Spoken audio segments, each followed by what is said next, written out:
On la retrouve à l'extrême gauche. Il n'y a aucun lien entre la France insoumise et la mort de ce jeune homme. À l'occasion de quelle conférence est-ce que ce jeune homme a été tué? C'était en marge d'un déplacement de Rima Hassan. Mais très bien. Rima Hassan, il me semble qu'elle appartient à la France insoumise, qu'elle en est même l'une. Bienvenue dans cette nouvelle vidéo pépite. Aujourd'hui, Sarah Knafo va s'en prendre à la gauche, notamment à Mélenchon.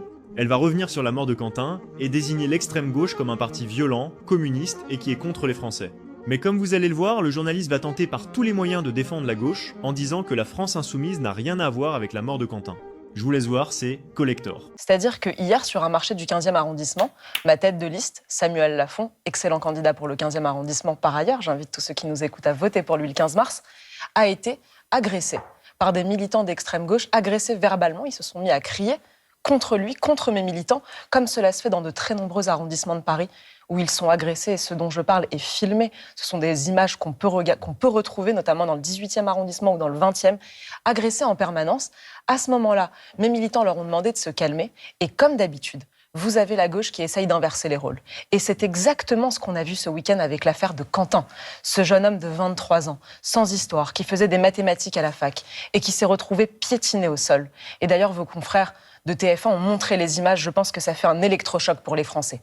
Et que voit-on alors que cet homme a trouvé la mort sous les coups des antifascistes, qui se prétendent antifascistes, on met des guillemets? Que voit-on juste après? Monsieur Mélenchon qui essaye d'inverser les rôles.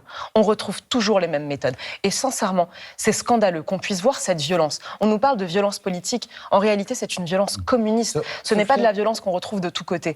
On la retrouve à l'extrême gauche. Il n'y a aucun lien entre la France insoumise et la mort de ce jeune homme. À l'occasion de quelle conférence est-ce que ce jeune homme a été tué? C'était en marge d'un déplacement de Rima Hassan. Mais très bien. Rima Hassan, il me semble qu'elle appartient à la France insoumise, qu'elle en est même l'une des égéries. Oui, Jean-Luc Mélenchon dit beaucoup sur elle. Ça s'est fait entre militants dans la rue, pour le coup. Alors ça, c'est très intéressant parce que l'enquête va continuer de nous apprendre des choses. Qui était le patron de la Jeune Garde? Dites-nous en commentaire si vous aussi vous considérez que l'extrême gauche est aujourd'hui un véritable danger et abonnez-vous pour plus de vidéos pépites.